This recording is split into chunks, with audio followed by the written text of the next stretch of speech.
नमस्कार, जय हिंद, जय श्री कृष्णा। साथियों, मैं Mahesh Kuntala advocate, high court, एक बार आप सभी का फिर से स्वागत करता हूं। साथियों, आज का वीडियो पुलिस के संबंध में है।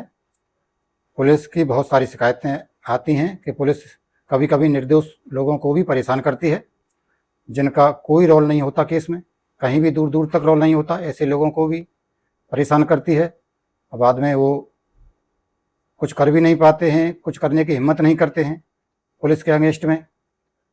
तो इसके संबंध में क्या क्या रिलीफ हैं, अगर पुलिस के खिलाफ कोई शिकायत करनी है, पुलिस के खिलाफ कोई कंप्लेन करनी है, तो उसके लिए क्या करना है, कैसे करना है, कहाँ जाना है, इसके संबंध में आज का वीडियो बहुत ही महत्वपूर्ण होने वाला है। और एग्जाम्पल दे करके जिस तरह की घटनाएं कहाँ हुई हैं, किस तरह हुई हैं, वो भी इसमें देंगे। केस लोग भी इसमें आपको हम देंगे। जो सुप्रीम कोर्ट के लेटेस्ट जजमेंट आए हुए हैं, हाई कोर्ट के भी जजमेंट आपको डिस्कशन करेंगे इसमें।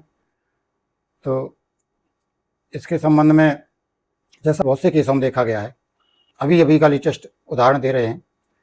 एक लड़का और लड़की जो अपनी मर्जी से दोनों साथ साथ आए घर से, उन्होंने अपनी मर्जी से शादी करी।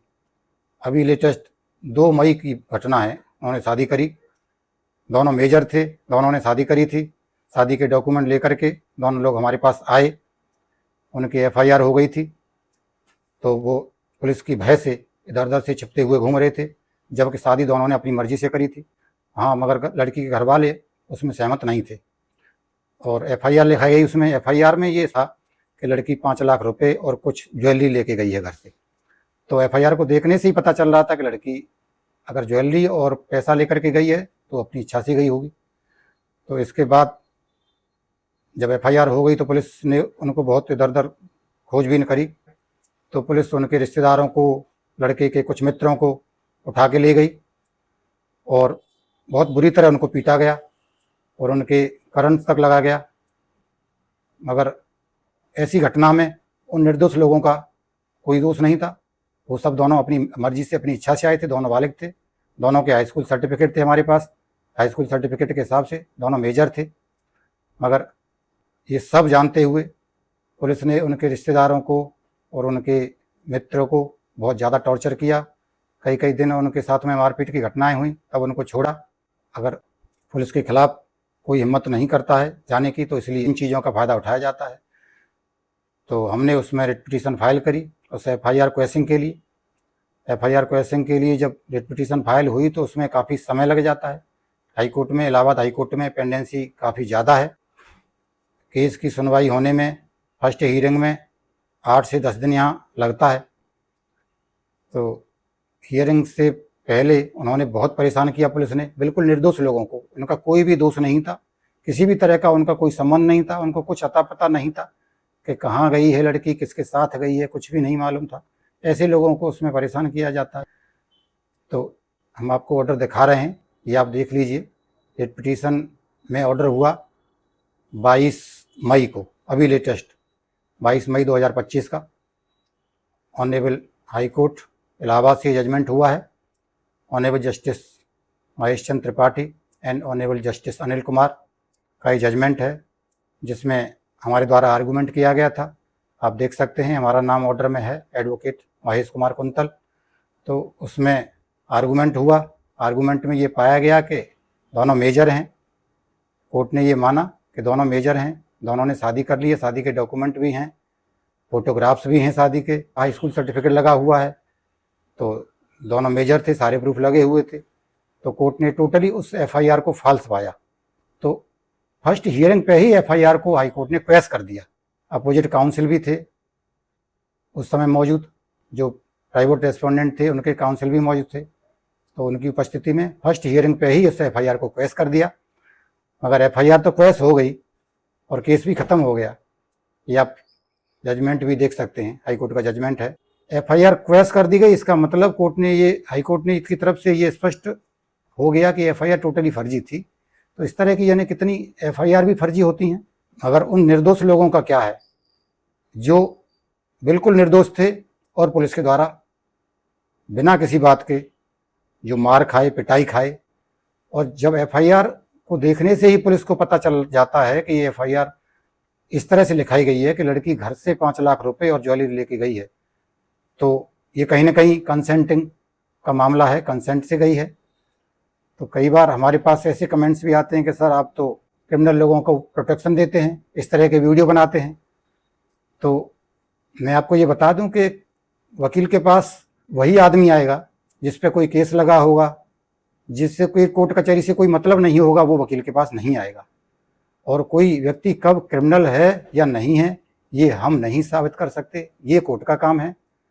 आफ्टर ट्रायल अगर कन्विक्शन होता है तो वो क्रिमिनल माना जाएगा, अगर आफ्टर ट्रायल उसका कन्विक्शन नहीं होता है, एक्विटल हो जाता है, बरी हो जाता है, तो ये नहीं माना जा सकता कि वो व्यक्ति क्रिमिनल है।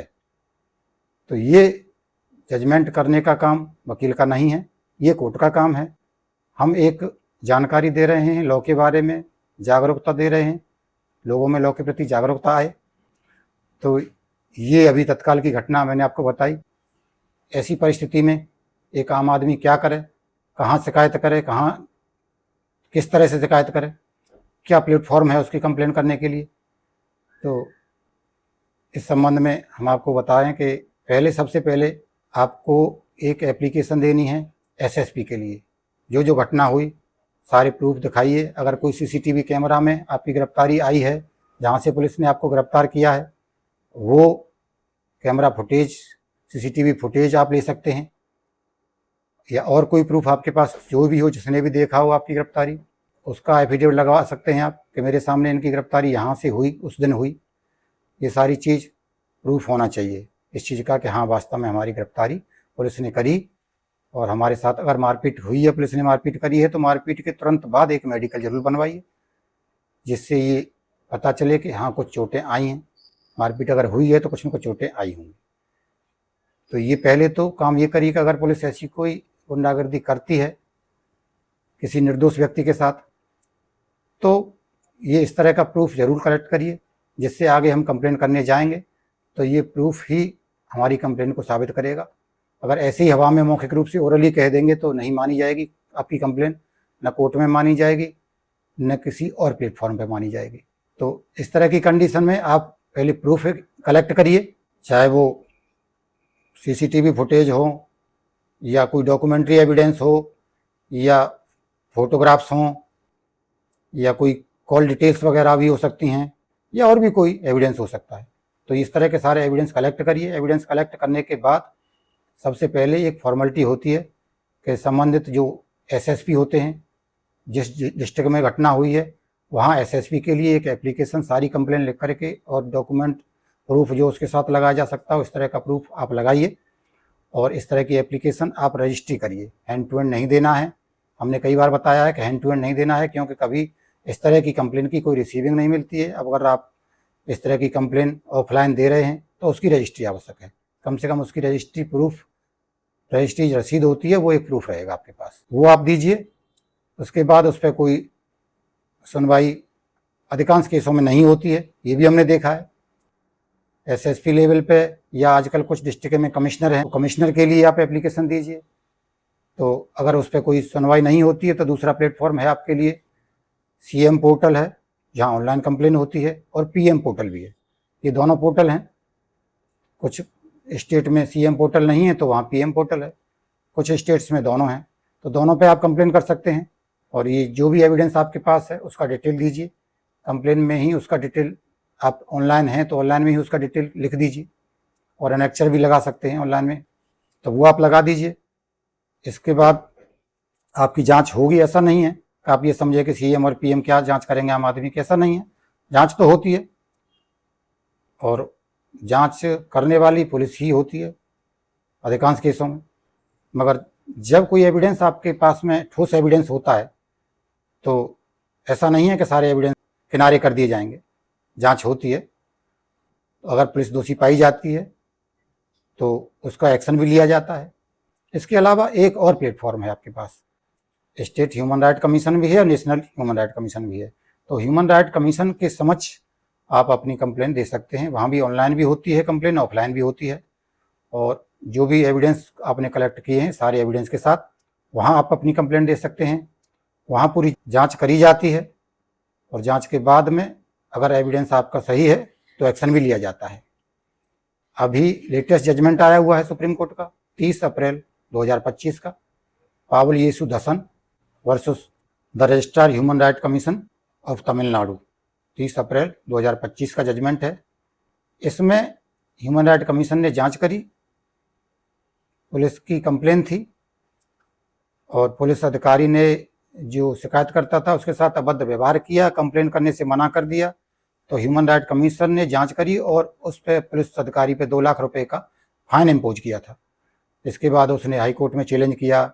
ह्यूमन राइट कमीशन का जो आदेश था उसको हाई कोर्ट ने सही माना और जो 2 लाख रुपए का फाइन इम्पोज किया था उसको सही मान के जजमेंट दिया।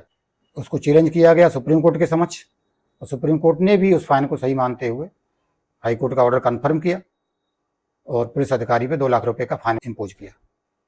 तो ऐसा नहीं है, एक्शन लिए जाते हैं, प्रूफ है। तो साथियों, एक और प्लेटफॉर्म है विजिलेंस का, जो क्राइम ब्रांच की विजिलेंस टीम होती है, वहाँ भी आप कंप्लेंट कर सकते हैं।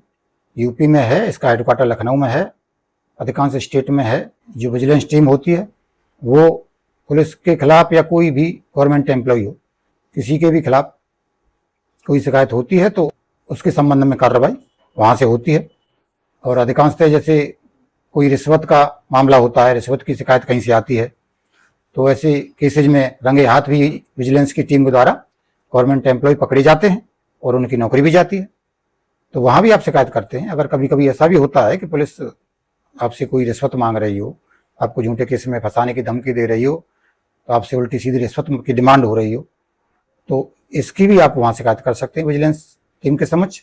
तो विजिलेंस का जो नंबर भी हम आपको दे देंगे, लखनऊ का नंबर है, यूपी का नंबर के अलावा आपको हम ईमेल आईडी भी प्रोवाइड करा देंगे डिस्क्रिप्शन में। तो वहाँ पे आप उसकी शिकायत कर सकते हैं, पुलिस अधिकारी की भी शिकायत कर सकते हैं या किसी और गवर्नमेंट एम्प्लॉय की आप शिकायत कर सकते हैं अगर आपके साथ में कोई ऐसी घटना हो रही है जो गलत है।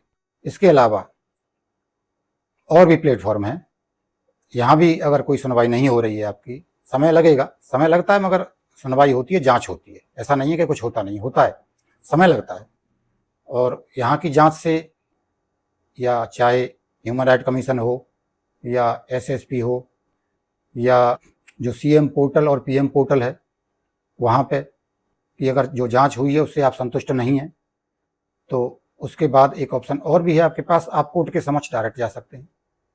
कोर्ट में पहले 156(3) की एप्लीकेशन पड़ती थी, अब बीएनएसएस के अंतर्गत 175 क्लॉज 3 की एप्लीकेशन होती है। मगर और पुलिस अधिकारी के लिए क्लॉज 4 अब अलग से क्लॉज बना दिया गया है। पुलिस अधिकारी हो या कोई गवर्नमेंट एम्प्लॉय हो, गवर्नमेंट एम्प्लॉय के खिलाफ आप अगर डायरेक्ट कोर्ट में कंप्लेन कर रहे हैं तो उसके लिए अब बीएनएसएस में अलग क्लॉज बना दिया गया है। जो पहले 156(3) ही था, वहाँ सीआरपीसी में कोई अलग क्लॉज नहीं था, मगर अब बीएनएसएस में उसको अलग क्लॉज बना दिया गया है, 175 क्लॉज 4। अगर ऐसी कोई कंप्लेन करी जाती है मजिस्ट्रेट के समक्ष, तो मजिस्ट्रेट उसका जो सुपीरियर ऑफिसर है उससे एक रिपोर्ट मांगेगा इस संबंध में, उस अधिकारी के आचरण के संबंध में और क्या जो घटना हुई है उस घटना के संबंध में एक रिपोर्ट कॉल करी जाएगी मजिस्ट्रेट के द्वारा। तो जो मंगाई गई है उस रिपोर्ट से मजिस्ट्रेट बाध्य नहीं है। कभी ये भी हो सकता है कि पुलिस ही रिपोर्ट देगी और पुलिस ही गलती करने वाली है, शिकायत ही पुलिस के अगेंस्ट है, तो ऐसा हो सकता है कि पुलिस जो रिपोर्ट है वो सही न दे। मगर ऐसा नहीं है कि मजिस्ट्रेट उस रिपोर्ट से बाउंड है, बाउंड नहीं है। अगर मजिस्ट्रेट को ये लगता है कि नहीं रिपोर्ट गलत है और एविडेंस पुलिस के अगेंस्ट है पूरा, तो मजिस्ट्रेट एक्शन लेगा और ऐसी कंडीशन में पुलिस को पनिशमेंट मिलता है, नौकरी भी जाती है, ऐसा भी होता है। तो इस तरह आप शिकायत कर सकते हैं मजिस्ट्रेट के समक्ष। और अगर आपकी गिरफ्तारी हो गई है और फर्जी आपको लगता है कि गिरफ्तारी में हमारी फर्जी करी गई है, आजकल तो ये ज़रूरी हो गया है कि पुलिस को पेश करना ही करना मजिस्ट्रेट के सामने, क्योंकि पहले ये देखा गया था कि कभी कभी 24 घंटे से ज़्यादा भी हो जाते थे, मगर पुलिस 24 घंटे पहले ही गिरफ्तारी दिखाती थी, ज़्यादा पहले गिरफ्तारी नहीं दिखाती थी। मगर अब काफ़ी सुधार हुए हैं। सीसीटीवी कैमराज आजकल थाने में भी, पुलिस स्टेशनों में भी लगाए गए हैं, इसलिए अब वो कंडीशन ज़्यादा नहीं रही। पुलिस मैक्सिमम 24 घंटे ही रखती है, उससे ज़्यादा नहीं रखती और ऐसे व्यक्ति को मजिस्ट्रेट के सामने पेश करती है। तो अगर कोई ऐसी घटना हुई है आपके साथ में, मारपीट हुई है पुलिस थाने में 24 घंटे के अंदर रखे, आपके साथ अभद्र व्यवहार किया जाए, मारपीट करी जाए, उल्टी सीधी हरकत करी जाए कोई, तो जब आपको 24 घंटे बाद मजिस्ट्रेट के सामने पेश करेगी पुलिस, वहाँ आपको ये कंप्लेन करनी है। वहाँ डरना नहीं है, क्योंकि वहाँ आपको पुलिस ही ले जाएगी, तो वहाँ डरने की आवश्यकता नहीं है। वहाँ मजिस्ट्रेट आपकी बात सुनते हैं। मजिस्ट्रेट के समक्ष आपको अपनी बात रखनी है, किसी इस तरह से मुझे इस तरह से मारा गया, यहाँ पिटाई करी गई, मेरे यहाँ चोट आई है, मेरा मेडिकल कराया जाए। ये सारी कंप्लेन आप मजिस्ट्रेट को कर सकते हैं, और मजिस्ट्रेट वो सारी कंप्लेन नोट करते हैं और उसको नज़रअंदाज नहीं करते। इसमें DK Basu versus state of Paschim Bengal का जजमेंट है, उसमें भी बहुत गाइडलाइंस दी हैं पुलिस के लिए कि गिरफ्तारी के समय आप जो गाइडलाइंस हैं उनका पालन करेंगे।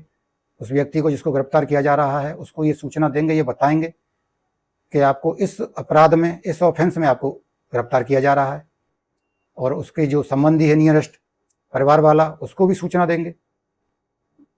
ये इस जजमेंट में पुलिस को बाउंड किया गया है, जिससे कि मानव अधिकारों की सुरक्षा हो सके। मानव अधिकारों की सुरक्षा के लिए ये बहुत ही महत्वपूर्ण जजमेंट है। DK Basu versus state of west Bengal का है, 1997 का जजमेंट है ऑनरेबल सुप्रीम कोर्ट का। इसकी गाइडलाइंस को पालन करना पुलिस के लिए बहुत आवश्यक है। तो जब भी कंप्लेन करें, वकील के माध्यम से करें या किसी भी तरह करें, तो इस जजमेंट को भी अपनी कंप्लेंट के साथ आप दे सकते हैं। जहाँ भी आप कंप्लेन करें, ये जजमेंट आप दे सकते हैं कि इसकी गाइडलाइंस का इस तरह से, इस गाइडलाइंस का पालन नहीं किया गया। ऐसा नहीं है कि आम आदमी के खिलाफ भी शिकायत होगी, पुलिस के खिलाफ शिकायत नहीं होगी, ऐसा नहीं। पुलिस के खिलाफ भी शिकायत होती है, और जैसे आम आदमी के खिलाफ शिकायत होती है डायरेक्ट कोर्ट में मजिस्ट्रेट के समक्ष, उसी तरह पुलिस की शिकायत भी होती है। और वर्तमान में 175 क्लॉज 4 में पुलिस के अगेंस्ट में कंप्लेन फाइल होगी।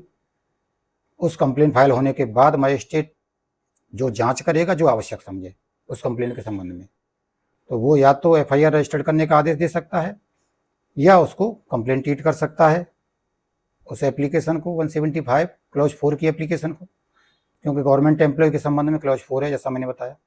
तो उसके लिए या तो स्वयं जांच कर सकता है या इन्वेस्टिगेशन का आदेश दे सकता है, मगर इससे करने से पहले वो पुलिस की रिपोर्ट जरूर मंगाता है हर केस में, कि पुलिस पहले ही अपनी ये रिपोर्ट दे कि इस केस के संबंध में, इस घटना के संबंध में कोई FIR ऑलरेडी रजिस्टर्ड तो नहीं है, कोई केस ऑलरेडी रजिस्टर्ड तो नहीं है, तो पुलिस अपनी रिपोर्ट भेजती है। ये कंपलसरी है, जब रिपोर्ट कॉल करी जाएगी तो पुलिस को रिपोर्ट भेजनी। तो उसमें ये क्लियर हो जाएगा कि कोई FIR रजिस्टर्ड है कि नहीं है। पुलिस की रिपोर्ट से ये चीज़ क्लियर हो जाती है। जब कोई FIR रजिस्टर्ड नहीं है संबंध में, तब मजिस्ट्रेट ऑर्डर कर सकता है FIR रजिस्टर्ड करने के लिए, या स्वयं जांच कर सकता है, या उसको कंप्लेंट ट्रीट कर सकता है। कंप्लेंट ट्रीट करने की कंडीशन में 200 के और 202 के बयान होते हैं। जो कंप्लेनेंट है, जो शिकायत करता है, उसका स्टेटमेंट लिया जाता है, और उसके स्टेटमेंट लेने के बाद, जो कंप्लेनेंट का स्टेटमेंट होता है, तो उसके बाद में मजिस्ट्रेट जो गवाहों के स्टेटमेंट लेता है, जो इस घटना के संबंध में कंप्लेनेंट ने अपने गवाह दिए हैं कि मेरे साथ ये घटना हुई है और उसके ये लोग गवाह हैं, इन लोगों के सामने ऐसी घटना हुई, तो उन लोगों के बयान भी लिए जाते हैं मजिस्ट्रेट के द्वारा। मगर अगर आपको ये लगता है कि ये मेरा केस ऐसा है कि कंप्लेंट से सॉल्व नहीं होगा, FIR इसमें रजिस्टर्ड करनी ही चाहिए, ये इन्वेस्टिगेशन का विषय है, कुछ ऐसे एविडेंस हैं जो इन्वेस्टिगेशन में ही आ सकते हैं, क्योंकि कंप्लेन अगर ट्रीट होता है कोई केस इस तरह की एप्लीकेशन, तो उसमें इन्वेस्टिगेशन नहीं होता, केवल डायरेक्ट जो एविडेंस है वो कोर्ट के समक्ष ही होता है। मगर कुछ केस ऐसे होते हैं जिनमें इन्वेस्टिगेशन जरूरी है। अगर आपको लगता है कि ये इसमें इन्वेस्टिगेशन जरूरी है, कुछ एविडेंस ऐसा है जिसको हम कलेक्ट कर ही नहीं सकते बिना एविडेंस के, पुलिस ही कलेक्ट कर सकती है, तो जैसे किसी कंपनी से अगर कॉल डिटेल आपको निकालनी है, ये जो टेलीकम्युनिकेशन कंपनियां हैं, इनसे अगर कॉल डिटेल आपको कलेक्ट करनी है, तो आप प्राइवेट पर्सन उसकी कॉल डिटेल कलेक्ट नहीं कर सकता। ये इन्वेस्टिगेशन में पुलिस ही कलेक्ट कर सकती है, पर किसी को कॉल डिटेल प्रोवाइड नहीं कराती कंपनियां। तो बहुत सारी एविडेंस ऐसे होते हैं जो इन्वेस्टिगेशन में ही कलेक्ट करे जा सकते हैं। कोई रिकवरी होनी है, कोई चीज़ ऐसी वस्तु है जो क्राइम करने में यूज करी गई है, उसकी रिकवरी होनी है, तो रिकवरी पुलिस ही कर सकती है, आम आदमी नहीं करा सकता रिकवरी, तो उसके लिए इन्वेस्टिगेशन जरूरी है। तो अगर आपको ये लगता है कि इन्वेस्टिगेशन जरूरी था और मेरी एप्लीकेशन पर FIR रजिस्टर्ड करने का आदेश नहीं हुआ है, तो फिर आप मजिस्ट्रेट के उस आदेश को रिवीजन में चैलेंज कर सकते हैं, और वो रिवीजन सेशन जज के समक्ष भी हो सकता है और हाई कोर्ट भी हो सकता है, दोनों को पावर है। CRPC के अंतर्गत रिविजनल जो पावर है वो दोनों को है, आप सेशन जज के समक्ष जाएं या आप हाई कोर्ट आएँ।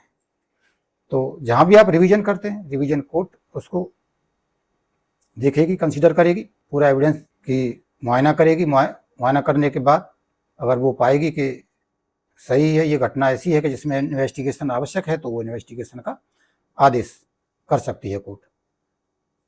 तो आपने अगर सेशन जज के समक्ष रिवीजन किया है और सेशन जज के ऑर्डर से भी आप संतुष्ट नहीं हैं, तो आप फिर उसके बाद भी हाईकोर्ट आ सकते हैं। फिर हाईकोर्ट उसको देखेगा, मुआयना करेगा उस पूरे एविडेंस का, जो भी एविडेंस आप दे रहे हैं कि वास्तव में इसमें इन्वेस्टिगेशन की आवश्यकता है या नहीं है। तो ऐसी कंडीशन में आप इस तरह से पुलिस की कंप्लेन कर सकते हैं।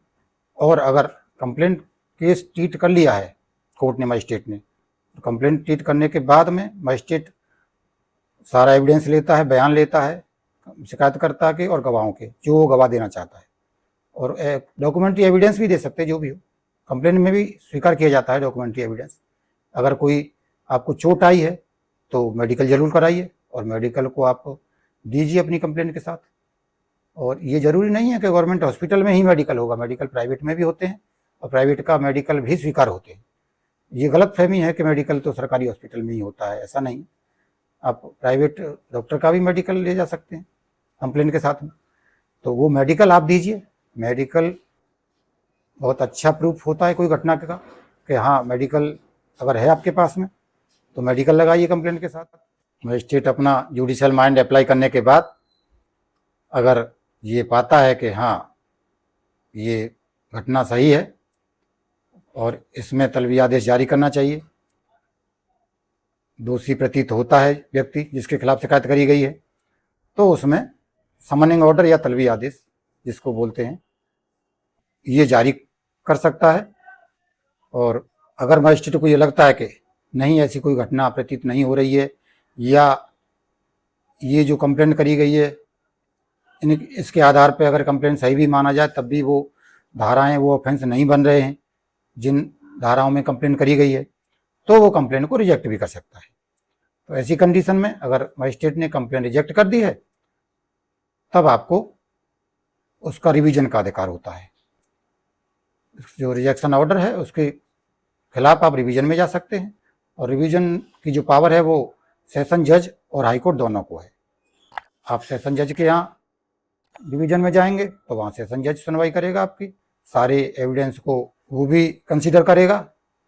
सारा मुआयना करने के बाद, सुनवाई का मौका पर्याप्त देने के बाद, अगर सेशन जज भी कोई आपके फेवर में आदेश नहीं करता है, तो फिर उस आदेश को, जो रिविजनल कोर्ट का आदेश है सेशन कोर्ट का, वो उसको भी आप चैलेंज कर सकते हैं हाई कोर्ट के समक्ष। फिर हाई कोर्ट अब उस पर अपना डिसीजन लेगा। तो पुलिस के खिलाफ भी इस तरह से आप कंप्लेन कर सकते हैं। कैसे कंप्लेन करें, कहाँ कंप्लेन करें, सारी प्रक्रिया हमने आपको ये बताई। फिर भी इस संबंध में कोई आपको डाउट है तो आप कमेंट के माध्यम से पूछ सकते हैं। इसके साथ ही आज का वीडियो साथियों यहीं विराम देते हैं। नमस्कार, जय हिंद, जय श्री कृष्णा।